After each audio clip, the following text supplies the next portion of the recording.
কোনো শিক্ষক মহাশয়, আমরা সংসারে থেকে যারা কর্ম করি, ধরে নিলাম কোনো শিক্ষক মহাশয়, বা কেউ কারখানায় কাজ করছেন, কেউ কোনো বিচারালয়ে অর্থাৎ কোর্টে জাজ হিসেবে কাজ করছেন, কেউ উকিল হিসেবে কাজ করছেন,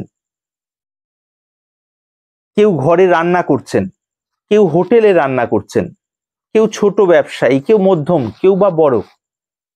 এই সমস্ত কাজগুলো করার সময় ধরে নিলাম একজন শিক্ষক পড়ানোর সময় যে 40 মিনিট কম বেশি সময় যে ক্লাসটি তিনি নেবেন, ক্লাস নেওয়ার সময় তিনি যদি নিজের যোগ্যতাকে পুরোপুরি কাজে না লাগিয়ে একটু ঢিলে দেন, একটু অলসতা করে কোনো রকম ভাবে সময়টি কাটিয়ে চলে আসেন, তাহলে তার বিবেকের কাছে তিনি কিন্তু সৎ রইলেন না, তার মনটা অধিকতর স্বচ্ছ হলো না, বরং মলিনতা বাড়লো, যে আমি কাজ ঠিক করলাম না, ফাঁকি দিলাম। এরকম দিনের পর দিন, মাসের পর মাস, বছরের পর বছর ফাঁকি দিচ্ছি এবং মাস গেলে মায়নাটি পাচ্ছি, বেতন।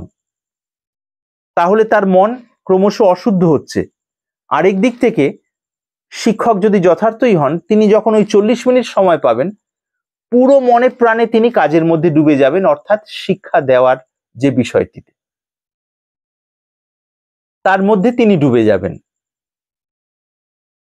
তার যা যোগ্যতা আছে তিনি সেটিকে উজাড় করে দেবেন। তার সামনে যারা উপস্থিত আছেন বা আছে, যে বিদ্যার্থী বা ছাত্রছাত্রীরা, তাদের শেখানোটাই তার পূজা হয়ে দাঁড়াবে। তখন সেইটি তার যথার্থ কর্তব্য পালন এবং পূজাও বটে। সেইটি শেষ হলো, যতদূর সম্ভব উজাড় করে দিলাম, ক্লাস শেষ হলো, মনে মনে তার প্রতি, মানে সেই যাদের প্রতি পূজা তাদেরই উদ্দেশ্যে নিজের ফল সমর্পণ করে চলে আসলাম।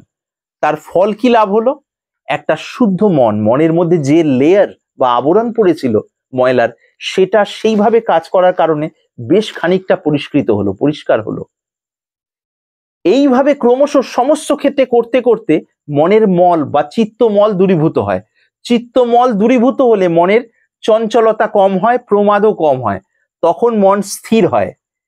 এইভাবে স্থিরতা ক্রমশ এগিয়ে গেলে এক সময় সেই স্থিরতাই পরম স্থিরতা, অর্থাৎ নির্বিশেষ তত্ত্ব বা নির্বিকল্প তত্ত্বে প্রতিষ্ঠিত হয়ে যায়।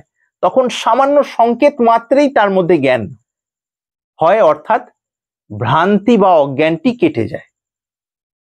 এইভাবে সমস্ত ক্ষেত্রে হতে পারে।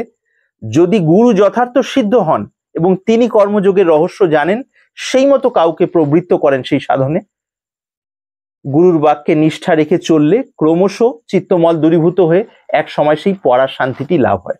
এটি কথার কথা নয়, যথার্থই হয়, দেখা গিয়েছে আর কি। প্রণাম।